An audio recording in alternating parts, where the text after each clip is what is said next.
Lepo pozdravljeni in dobrodošli na našem kanalu Spomnim se.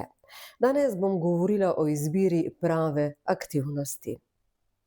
Aktivnost ni samo to, da nekdo nekaj počne, je tudi to, kaj počne, kako počne in zakaj to počne. Vsaka aktivnost ni prava aktivnost. Zakaj ne? Zato, ker smo si mi vsi različni. Vsak od nas nosi svoj nahrbtnik preteklosti. In kaj je najbolj pomembno? Da izberemo tisto aktivnost, ki posamezniku nekaj pomeni.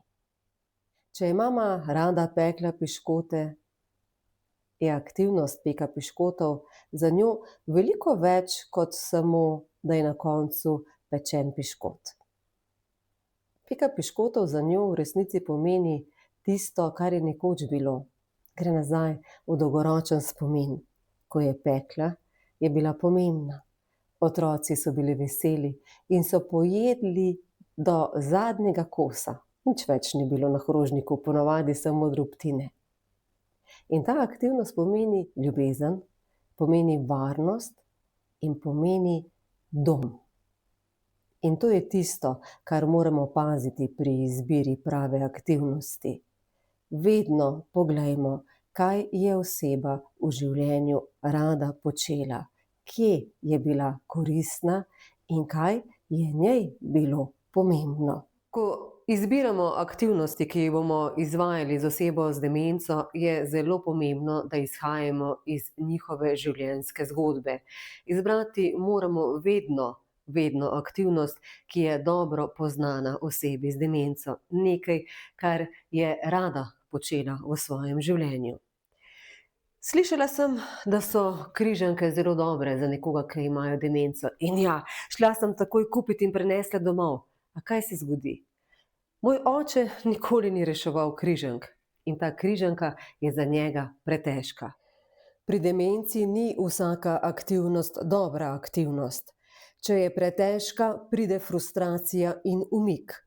Če je prelahka, lahko deluje pokroviteljsko.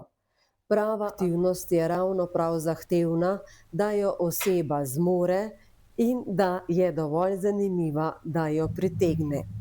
Vedno izhajamo iz njihovih zgodb in ne iz tega, kar mi mislimo, da bi bilo najboljše. Aktivnost naj ohranja sposobnosti, ki jih oseba še ima, gibanje, fino motoriko, čutno zaznavo in pa spomin. Ne pozabite, da dan ni dnevu enak in da tudi mi nismo vsak dan dobre volje in da bo včasih potrebna motivacija, da osebo z demenco spodbudimo, da začne z aktivnostjo.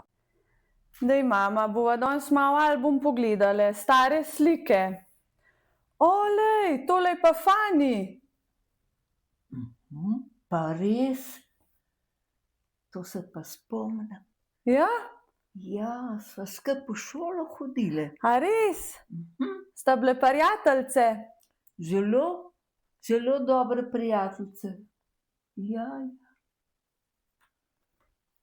Dajva še malo naprej. Pa nikakor ne mislite, da je potrebno sedaj iti v trgovino in takoj nakupiti cel kup pripomočkov, katere bi pol vi uvrstili v aktivnosti. Ne, vse stvari lahko uporabite, ki jih imate doma. In prav te domače so tiste, ki so prave. Sedaj pa poglejmo, katere so tiste aktivnosti in kateri so tisti rekviziti, ki jih lahko uporabite. Spominska škatla. Lahko uporabite navadno škatlo, katero imate doma, in notri samo položite predmete, ki jih je oseba uporabljala skozi svoje življenje. Ta spominska škatla je škatla šivilje. Poglejmo malo notri, kaj se skriva. Notri lahko damo šiviljski trak, lahko damo nitko. To je zelo stara krtača. Ker je mama bila tudi kuharica, lahko damo notri še kuhalnico. Nikakor ne uporabljajte preveč predmetov naenkrat. Prinesete samo to škatlo na mizo, jo date in se pogovarjate o predmetih. Ampak saj veste, Vsak od vas pozna najbolje svojega in točno ve, kaj so tisti pravi predmeti, ki jih boste dali v spominsko škatlo. Še enkrat naj ponovim, kaj je pa najbolj pomembno, da so to poznani predmeti in da uporabite maksimalno 3 ali 4 predmete. Ena izmed aktivnosti, kjer spodbujamo čutni spomin, je ta, ki jo lahko naredite tudi vi doma. Uporabite, recimo, jaz imam tukaj rožmarin, malo posodico s pokrovčkom in notri date recimo eno začimbo, ki jo je vaša ljubljena oseba imela rada. Lahko uporabite recimo tudi cimet, ki ima tak specifičen vonj in nas recimo lahko spominja na jabolčni štrudelj. Ena izmed zelo lepih vonjev in nas spominja recimo na mladost, na morje, je vonj sivke. Date notri v tak mali kozarček, napišete, kaj je notri in to dajte povohat vaši ljubljeni osebi.